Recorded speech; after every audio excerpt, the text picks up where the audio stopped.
Looks like the post-NAFTA accord is going down. What then?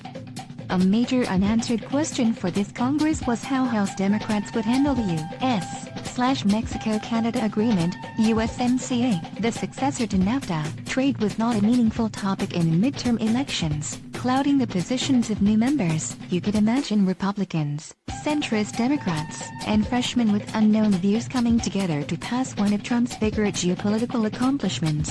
Those hopes are dead. Democrats appear bitterly opposed to USMCA, citing protections for big pharma and unenforceable labor standards. The Trump administration is running out of time to make the necessary changes for passage before elections in Canada and the U.S. shut down the process. And perhaps most important, one major USMCA measure that could actually entice liberals has moved to a separate venue for reform, reducing hopes for a salvage operation. USMCA bears many resemblances to NAFTA, which has been cited as a driver of low-wage corporate outsourcing. But Trump and U.S. Trade Representative Robert Lighthizer, one of Trump's better appointees, have wooed labor-friendly Democrats by selling the deal as an improvement to worker fortunes throughout the continent. Under USMCA, more of a car's value would have to be produced in North America, and close to half of that value would have to be made by workers earning at least $16 per hour. Mexican protection unions said that before anyone is hired to lock in the wages would be effectively banned, and Mexican workers would have access to secret ballot union elections for bargaining and contracts. These measures would improve Mexican labor standards, boosting the chances for U.S. and Canadian workers to compete. But labor, which seemed to want to get to yes on USMCA to rebut a caricature of being anti-trade, has long believed that these standards have no reliable enforcement, and that the recommendations for adding verification and explicit language were ignored. Last week, Owen Herrnstadt, Chief of Staff for the Machinists Union, gave the definitive answer on this. Herrnstadt noted that, under USMCA, Mexico could simply vow to match the principles of labor rights, not the rights themselves, and still comply. Few companies would be satisfied with such vague obligations when it comes to matters of special relevance to their interests, Herrnstadt writes. In addition, fields not involving trade or investment don't have to abide by the labor principles, creating an unlevel playing field. There is no funding for enforcement, or even an adequate monitoring mechanism. Workers cannot get violators sanctioned on their own. It's not even clear whether the murder of a trade union activist would qualify as a USMCA violation, since violations must occur periodically and repeatedly. Isolated incidents like killing a unionist doesn't appear to meet that burden, though industry heavyweights assembled a who's who of former Democratic lawmakers to lobby for USMCA. From Obama Commerce Secretary Gary Locke to vanquish Senator Heidi Heitkamp to Alexandria Ocasio-Cortez's primary victim Joe Crowley, Democrats have largely sided with labor. Some have demanded actual changes to Mexican labor law before even considering the deal. House Speaker Nancy Pelosi told reporters last week, "We need to see enforcement. I've said it all along." While the administration wants congressional passage by this summer, Pelosi controls the timing, because Lighthizer won't submit USMCA and start a 90-day countdown to a vote unless he thinks it can pass. Labor's break with USMCA has given Democrats space to float other concerns. For instance, high-cost biologic drugs enjoy 10 years of data exclusivity in USMCA, which has raised Democratic ire because it threatens access to life-saving medicines for poorer Mexicans and Canadians. Enshrining protections into a trade agreement would also thwart efforts to reduce the 12-year biologic standard in U.S. law. An enhanced definition of biologics would undermine manufacturing of lower-priced generic drugs in several categories. The environmental standards also lack enforcement. Copyright terms are extended in USMCA, a gift to music and movie companies,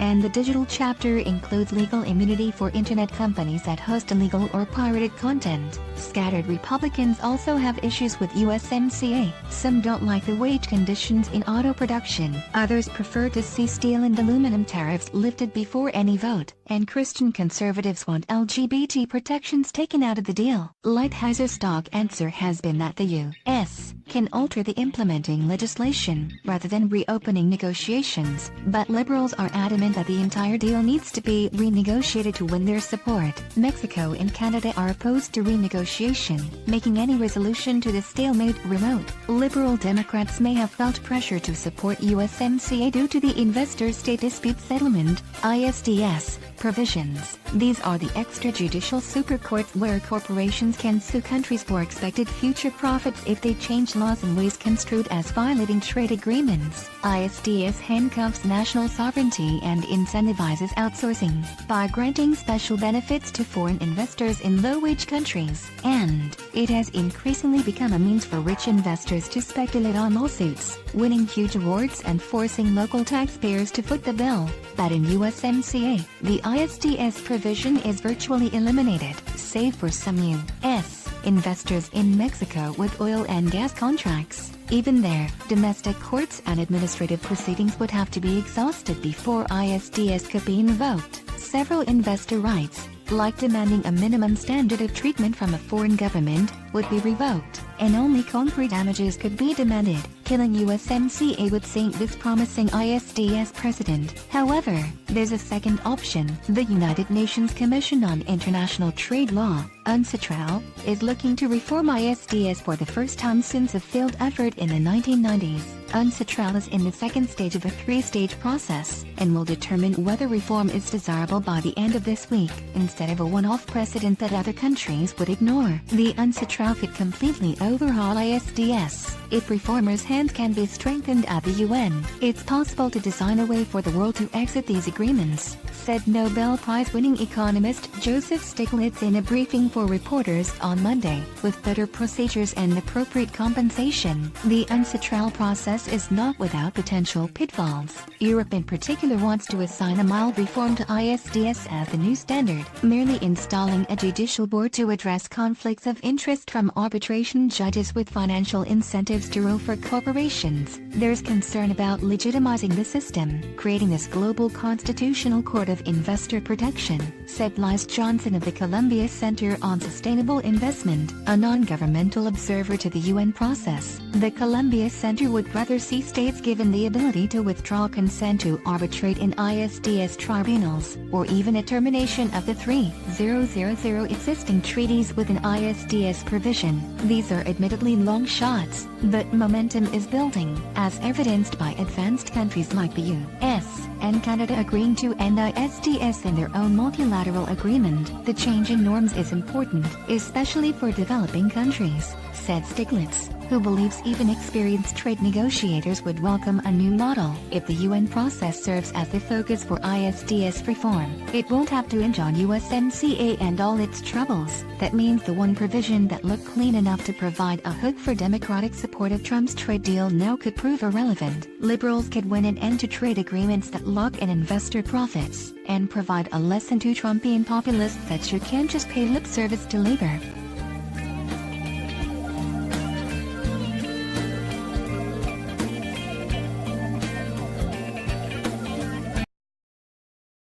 Yeah.